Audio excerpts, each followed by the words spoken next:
Support करेंगे आपकी। आइए डॉक्टर साहब, लीजिए रामकृष्ण आइए।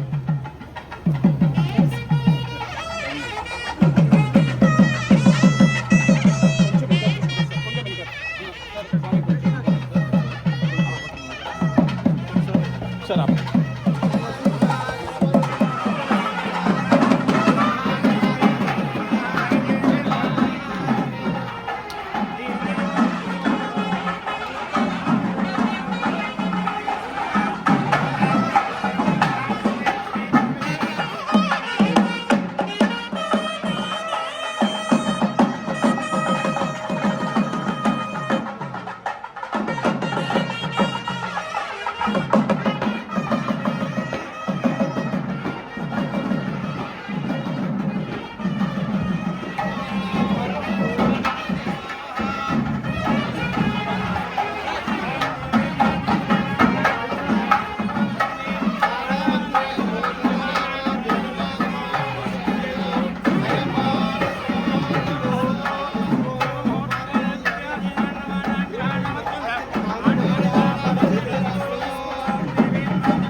चरणों में कोटि वंदन।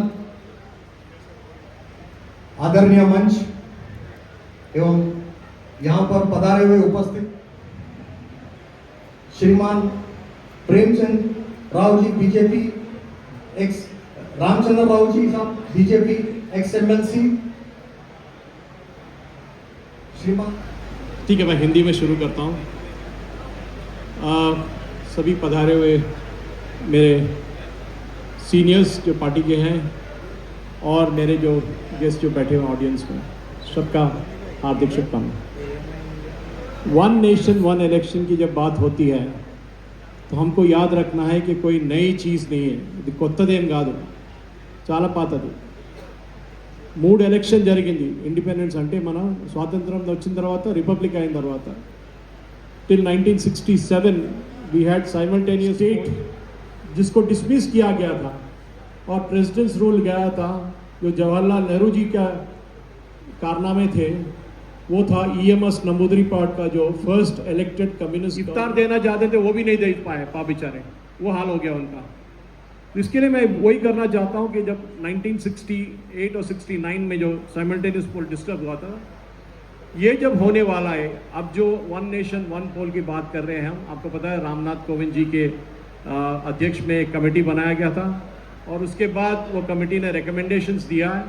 उसमें एक इम्पॉर्टेंट रिकमेंडेशन ये है कि 50% जो स्टेट्स हैं जो इससे अफेक्ट हो जाएंगे वो स्टेट्स से भी रैटिफिकेशन लेना पड़ेगा. लेकिन सबसे बड़ी मुश्किल मोदी जी को आने वाली वो है कि जो मेन अमेंडमेंट है जो पास करना है, रिप्रेजेंटेटिव पीपल एक्ट में मेन अमेंडमेंट जो है उसको 2/3 मेजॉरिटी चाहिए होगा राज्यसभा लोकसभा में.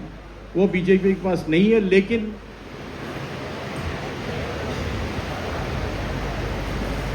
आज के इस समारोह में मंच पर उपस्थित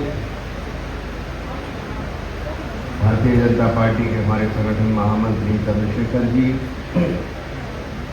पूर्व MLC और भाजपा के बहुत वरिष्ठ नेता माननीय रामचंद्र राव जी, परमेंद्र रेड्डी जी, समाज के सभी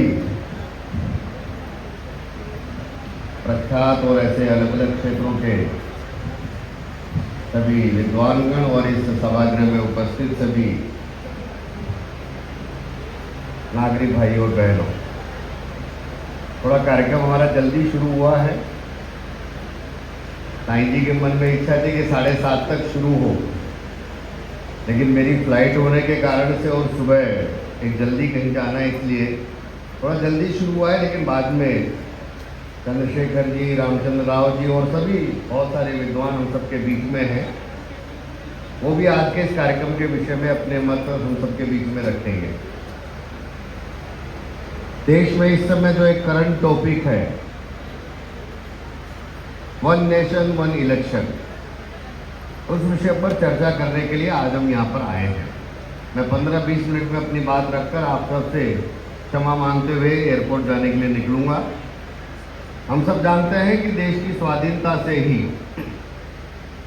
हमने लोकतंत्र को अपनाया, डेमोक्रेसी को स्वीकार किया. जिस भी देश के अंदर लोकतंत्र है, लोकतंत्र में चुनाव एक अनिवार्य पार्ट है. जहां लोकतंत्र होगा तो वहां चुनाव भी होगा. चुनाव ये निष्पक्ष तरीके से हो, चुनाव ये स्वस्थ तरीके से हो, उसके लिए समय समय पर अपने देश के अंदर कई प्रकार के मुद्दों पर एक डिबेट, एक बहस चलती रहती है. हम सब जानते हैं अपने देश में बहुत सारे रिफॉर्म्स हमने समय समय पर किए हैं. अगर आज की परिस्थिति में हम विचार करें तो देश की बढ़ती हुई आबादी होगी, बदलती हुई दुनिया होगी, देश में रहने वाले हम सब 140 करोड़ लोगों के मन के जन की आकांक्षाएं होंगी. उन सबको देखते हुए समय समय पर देश में परिस्थितियों के हिसाब से हमने अपने सिस्टम में, अपनी व्यवस्थाओं में कई प्रकार के रिफॉर्म्स किए हैं. 1947 में भारत आजाद हुआ. आज 2025 में देश को किस प्रकार के कानून की आवश्यकता है, तो जिस प्रकार के कानून आज चाहिए हमारे देश में, उस प्रकार के नए कानूनों का निर्माण कर रहे हैं. देश में किस प्रकार की प्रशासनिक व्यवस्था चाहिए, हम उस प्रकार का एक प्रशासन का सिस्टम या उसमें रिफॉर्म करने का काम समय समय पर करते हैं. आज देश में कौन सी शिक्षा व्यवस्था चाहिए, तो देश की स्वाधीनता से लेकर आज तक कई बार अपनी शिक्षा नीति में हमने कई बदलाव और सुधार करने का काम किया है. अगर हम चुनाव की व्यवस्था को भी देखें तो इस इलेक्ट्रोल सिस्टम में भी हमने समय समय पर बहुत सारे रिफॉर्म्स किए हैं. हम में से यहाँ बहुत सारे लोग बैठे हैं जिन्होंने बैलेट पेपर से कभी वोट डाला होगा। हमने अपनी सामने ही देखा है कि देश के 21 वर्ष के युवा को मताधिकार था, लेकिन आज देश का 18 वर्ष का युवा वह अपना वोट दे रहा है। समय समय पर हमने इलेक्शन के अंदर भी रिफॉर्म्स किए। अगर हम कहें तो आज देश में जो एक चर्चा है कि बार बार चुनाव होने के कारण से अब हमारे सामने कई प्रकार के चैलेंज, कई प्रकार की समस्याएं आई है। जो भी मुझसे पहले के वक्ता सुरेश जी कह रहे थे, अगर उसका एक डेटा अगर हम देखें तो 2025 में जहां आज हम खड़े हैं, 95 से लेकर 2025 तक पिछले 30 साल से भारत में एक भी साल ऐसा खाली नहीं गया है जहां भारत में चुनाव ना हुए हो। अभी 2024 में लोकसभा के चुनाव हुए, उससे पहले राजस्थान का विधानसभा चुनाव हुआ, मध्य प्रदेश का चुनाव हुआ, छत्तीसगढ़ का चुनाव हुआ, लोकसभा के बाद जम्मू कश्मीर, झारखंड, हरियाणा, दिल्ली, महाराष्ट्र, कई प्रांतों के विधानसभा चुनाव। अभी एक साल भी पूरा नहीं हुआ कि 5 राज्यों के विधानसभा चुनाव हुए हैं। और आने वाले कुछ महीनों के बाद बिहार का विधानसभा का चुनाव है, बाद में बंगाल, आसाम, तमिलनाडु के चुनाव है। हर वर्ष कहीं ना कहीं भारत में चुनाव होने के कारण से हमारा देश हमेशा एक इलेक्शन मोड में रहता है। हमेशा कहीं ना कहीं देश के अंदर किसी न किसी प्रदेश में आचार संहिता लगी रहती है। ये बार बार चुनाव होने के कारण से एक नए प्रकार की कई समस्याएं इस समय देश के सामने आ रही हैं। अभी हम सबको एक महाराष्ट्र का उदाहरण दिया गया कि 5 साल में से 300 दिन महाराष्ट्र में किसी न किसी चुनाव के कारण से आचार संहिता लगी रही। इसका अर्थ है कि 5 साल में से 300 दिन कोई वर्किंग डेज वहां पर नहीं था, काम करना ही नहीं, छुट्टी है। आचार संहिता के कारण से हमारे वर्किंग डे कम हो रहे हैं। यह देश की प्रगति में सबसे बड़ी बाधा है, देश के विकास में सबसे बड़ी बाधा है। अगर जिस भारत को हम बहुत तेजी से आगे लेकर के जाना चाहते हैं, चाहे कोई सी भी सरकार हो, हर सरकार के सामने यह एक बहुत बड़ा हर्डल है कि जब भी कुछ करना है आचार संहिता के कारण से देश की प्रगति, देश का विकास रुक जाता है। इसके कारण से देश में एक डिबेट शुरू हुई कि क्या यह बार बार चुनाव कराना आवश्यक है, देश में एक साथ ही चुनाव हो सकते हैं क्या? ये कोई नया मुद्दा नहीं है। देश में जब पहली बार चुनाव हुए 52 में से लेकर 67 तक 4 जनरल चुनाव, 4 आम चुनाव, 4 लोकसभा के चुनाव, 20 साल तक भारत के अंदर लोकसभा और विधानसभा के चुनाव एक साथ होते थे। 67 के बाद एक क्रम बदला, कई विधानसभाओं की राज्यसभाएं भंग हुई, लोकसभा बंद की गई, लोकसभा का कार्यकाल इमरजेंसी आपातकाल के समय बढ़ाया गया और उस सब के कारण से जो स्थिति बिगड़ी, वहां आज जहां हम आज खड़े हैं कि हर साल अब भारत के अंदर आचार संहिता लगी रहती है। 5 साल के कार्यकाल में से लगभग 1 साल केंद्र सरकार का हो चाहे राज्य सरकारों का हो, आचार संहिता के कारण से वहां विकास के काम, वहां के बाकी अन्य काम सब स्लो हो जाते हैं या पेंडिंग हो जाते हैं। इसलिए रामनाथ कोविंद जी के नेतृत्व में जो कमेटी बनी, उस कमेटी से पहले भी हमारे देश के कई लॉ कमीशन ने, हमारे देश के नीति आयोग ने, हमारे देश के चुनाव आयोग ने 83 से लेकर के 2024 तक लगभग 40 साल से इस देश में डिबेट चल रही है कि बार बार चुनाव इस देश के अंदर बंद हो और एक साथ देश में कैसे चुनाव हो। पहली बार इलेक्शन कमीशन ने 83 में फिर से एक साथ चुनाव कराने की जो बात कही थी, वो 2024 में फिर से इस देश में माननीय रामनाथ कोविंद जी की कमेटी ने कही है।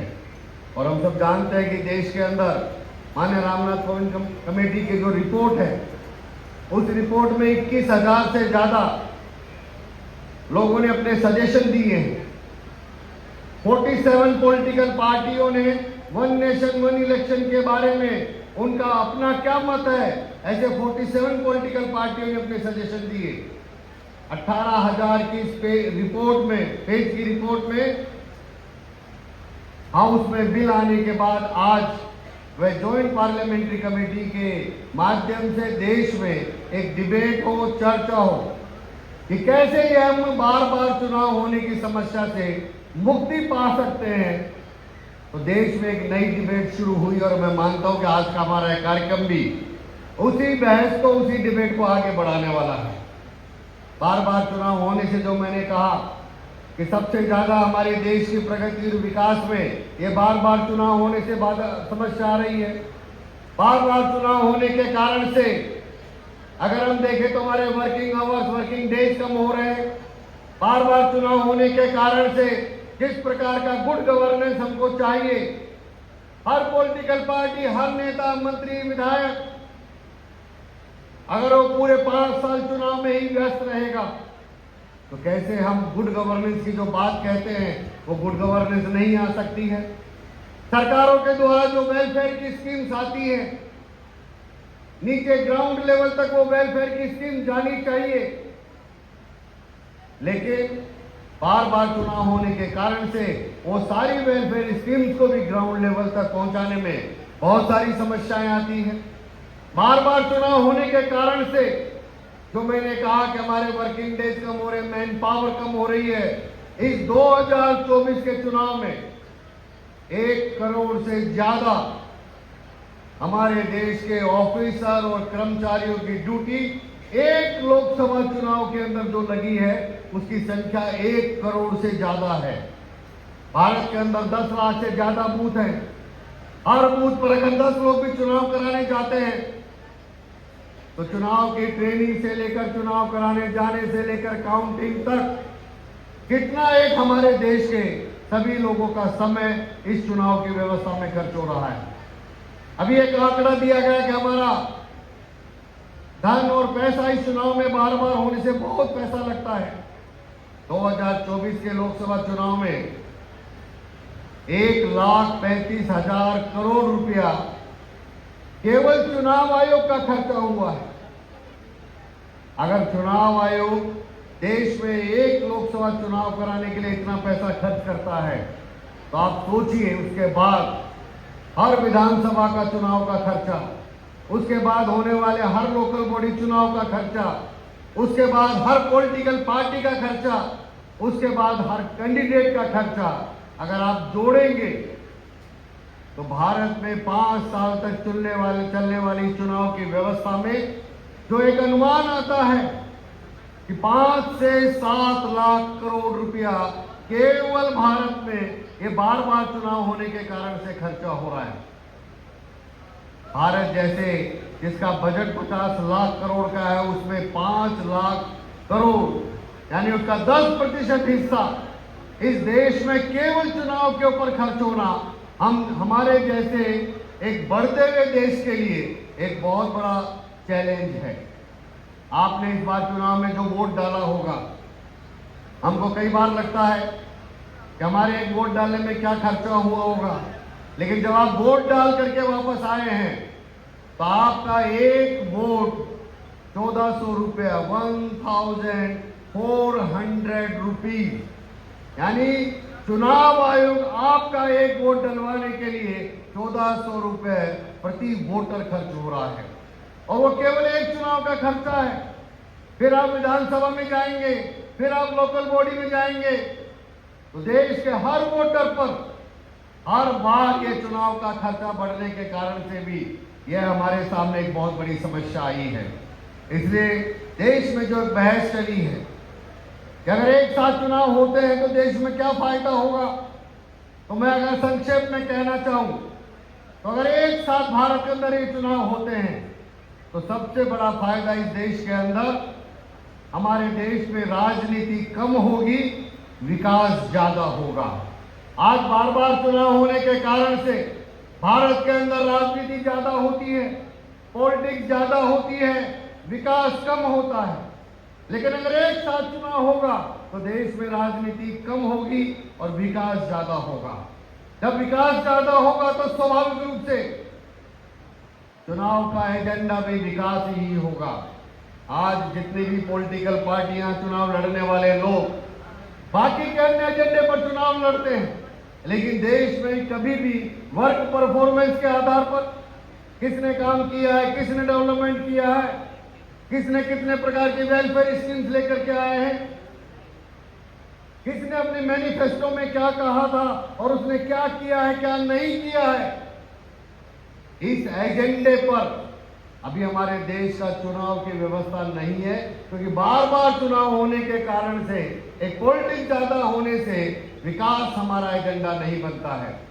इसलिए एक साथ चुनाव होने से सबसे बड़ा फायदा इस देश में हमारे यहाँ राजनीति कम होगी, विकास की गति बढ़ेगी, विकास तेज गति से होगा, एक सबसे बड़ा फायदा है।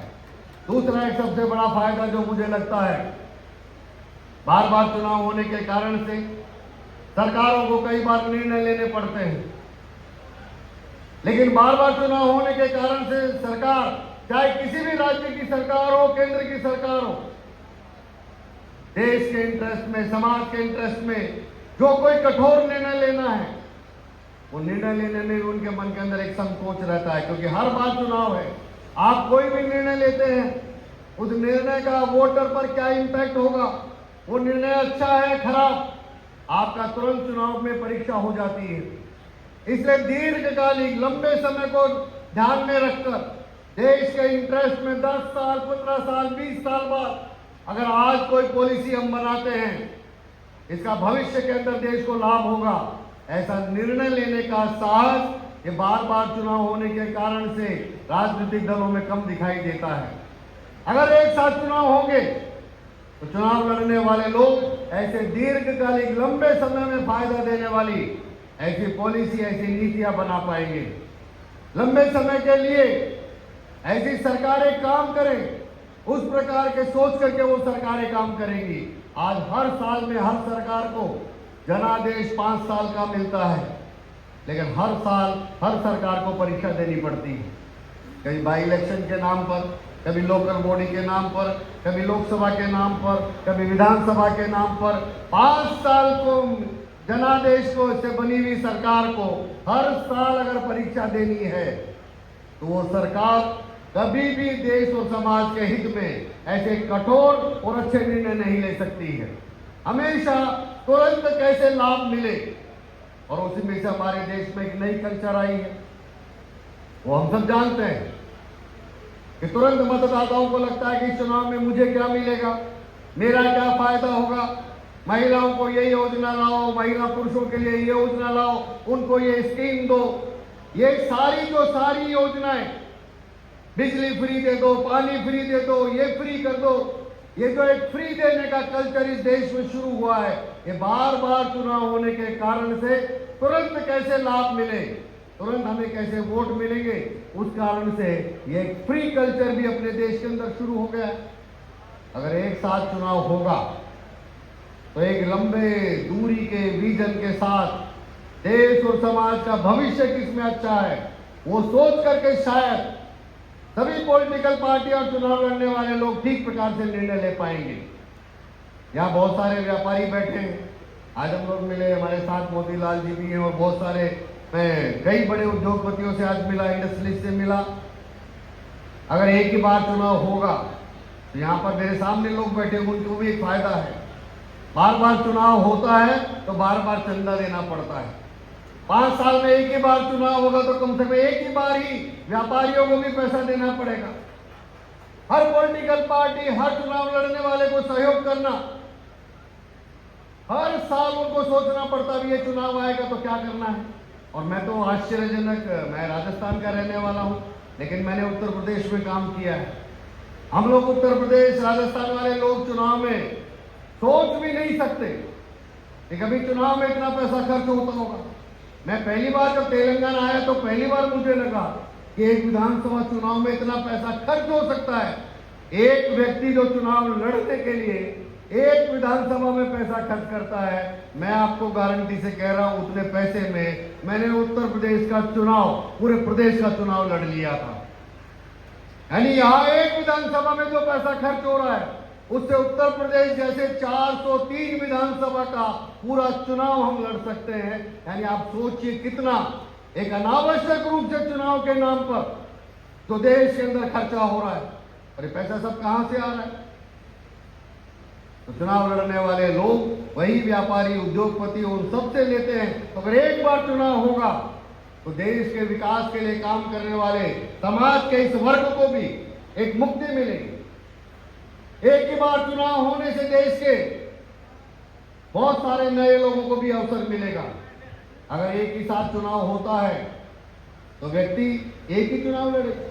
अभी क्या है, लोकसभा का चुनाव लड़ लिए, लोकसभा का चुनाव नहीं जीते तो चलो विधानसभा का लड़ लेते हैं, विधानसभा का नहीं लड़े तो चलो कॉर्पोरेटर का लड़ लेते हैं। एक ही व्यक्ति है जो 5 साल में हर चुनाव लड़ने का प्रयास करता है। अगर एक ही साथ चुनाव होंगे तो ज्यादा नए लोगों को अवसर मिलेगा, क्योंकि व्यक्ति कोई एक ही चुनाव को लड़ सकता है। जब लोकसभा लड़ेगा तो लोकसभा लड़ेगा, तो विधानसभा कोई दूसरा लड़ेगा, विधानसभा लड़ रहा है तो बाद में कॉर्पोरेटर को तीसरा लड़ेगा। ज्यादा नए युवाओं को अवसर मिलने की संभावनाएं भी एक साथ चुनाव होने पर है। बार बार चुनाव होने के कारण से कुछ ही लोग, कुछ ही परिवार तक ये सारी सत्ता की व्यवस्था सीमित रहती है। इसलिए आप देखिए सबसे ज्यादा ये वन नेशन वन इलेक्शन का जो थोड़ा बहुत विरोध करने वाले लोग हैं वो सारे के सारे रीजनल पार्टी वाले हैं। क्यों तमिलनाडु के स्टालिन इस बात को बोलते हैं, क्यों हमारे तेलंगाना के बीआरएस के केसीआर जी वो बोलते हैं, क्यों हमारे बिहार के लालू यादव जी बोलते हैं, क्यों हमारे अखिलेश जी समाजवादी पार्टी के बोलते हैं। ये सारे लोग जितने बोलते हैं कि देश में वन नेशन वन इलेक्शन नहीं होना चाहिए, विरोध करने वाले वही लोग हैं जो अपने परिवार के आधार पर पार्टियों को चला रहे हैं। क्योंकि उनको लगता है कि एक साथ चुनाव होगा तो उनके परिवार का एक अधिकार समाप्त हो जाएगा। बार बार चुनाव होने से वो केवल अपने परिवार को ही चुनाव लड़ाने का काम करते हैं, अपने परिवार को ही नेता बनाने का काम करते हैं। इसलिए परिवारवाद को बढ़ावा जो बार बार चुनाव होने से मिलता है अवसर आया है। मैं अंत में केवल दीनदयाल उपाध्याय जी की एक बात कहकर अपनी बात को समाप्त करूंगा। दीनदयाल उपाध्याय जी ने कहा था कि सिद्धांत विहीन मतदान से सिद्धांत विहीन राजनीति का जन्म होता है। जिस लोकतंत्र में, जिस डेमोक्रेसी के अंदर वोट डालने की प्रक्रिया ही गलत है, मतदान करने का तरीका ही गलत है। मैं अगर अब वोट अपनी जाति के नाम पर देता हूं तो उससे पैदा होने वाला नेता जातिवादी ही होगा। अगर मैं पैसा लेकर किसी को वोट देता हूं तो उससे पैदा होने वाला नेता भ्रष्टाचारी ही होगा। मैं किसी को अगर अपने काम के बदले वोट दे रहा हूं तो स्वाभाविक रूप से पैदा होने वाला नेता भी वैसा ही होगा। हमारे देश में मतदान किस आधार पर हो रहा है? अगर हम अपने मतदाताओं को जागरूक करेंगे, लोकमत का परिष्कार करेंगे, मतदान का तरीका ठीक होगा तो उससे पैदा होने वाली राजनीति और नेता भी ठीक होंगे। इसलिए हमारे सामने एक अवसर आया है कि हम सबके मन में जो एक सपना है कि देश की भविष्य की राजनीति ये जाति से बाहर निकलनी चाहिए, देश की राजनीति ये करप्शन भ्रष्टाचार से बाहर निकलनी चाहिए। अगर वो निकालना है तो स्वाभाविक रूप से उसके लिए अपने देश की इस चुनाव की व्यवस्था को अगर हम ठीक करेंगे तो चुनाव की व्यवस्था में रिफॉर्म्स होगा, मतदान का प्रक्रिया ठीक होगी, लोग अपने सही नेता को चुनेंगे तो निश्चित रूप से 2047 तक उस प्रकार का एक विकसित भारत हमारे आने वाली पीढ़ी अपनी आंखों के सामने देखेगी। मेरा मानना है कि आने वाली पीढ़ी के भविष्य को लेकर यह जो एक स्पीड ब्रेकर हम सबके सामने है, तो एक बहुत बड़ा हर्डल है, बार बार चुनाव होने के कारण से जो समस्याएं आ रही है उस समस्या का एक समाधान का अवसर अब देश की जनता के सामने आया है। हम सब देश के प्रमुख लोग, विशेष रूप से तेलंगाना के लोग, क्योंकि यहाँ कांग्रेस की सरकार है, यहाँ के लोगों को एक जनमत बनाना पड़ेगा, देश के सारे पॉलिटिकल पार्टियों पर एक दबाव बनाना पड़ेगा। ये वन नेशन वन इलेक्शन के बीजेपी का या मोदी जी का एजेंडा नहीं है। अगर हम सब बैठे हुए लोगों को यहाँ पर लगता है कि देश में एक साथ चुनाव होना ये देश के लिए आवश्यक है।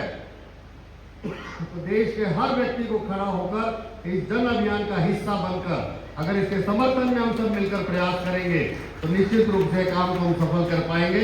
इतने निवेदन करते हुए आप सबको धन्यवाद देते हुए और आप सबसे क्षमा मांगते हुए, क्योंकि मेरी फ्लाइट का समय हुआ है, मैं यहाँ से प्रस्थान करूंगा। सभी को नमस्कार। बहुत बहुत धन्यवाद श्रीमान साहब, सुनील जी साहब, बंसल जी, बहुत ही सुंदर शब्दों में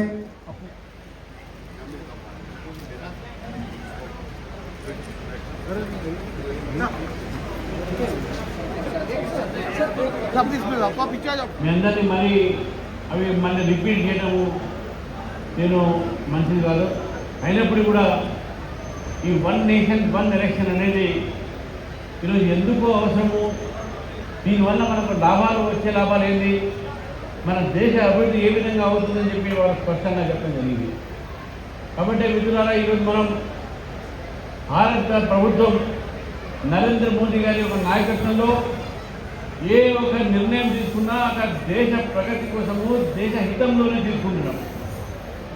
దేశ హితంలోనే తీసుకోవడం కాకుండా పార్లమెంట్లో ఉన్నటువంటి సభ్యులు అన్ని పార్టీ వాళ్ళని కన్విన్స్ చేసి పార్లమెంట్లో చట్ట రూపంగా తీసుకువచ్చి వారు ఈ యొక్క ప్రయత్నాన్ని ఏదైతే చట్టాన్ని తీసుకువచ్చే ప్రయత్నం చేస్తున్నారో అందుకే మనకు నమ్మకం ఉంది, రేపు రాబోయే రోజుల్లో తప్పకుండా ఈ దేశంలో వన్ నేషన్ వన్ ఎలక్షన్ అంటే ఒకే ఒక ఎలక్షన్ జరుగుతుందని చట్టం వస్తున్నది.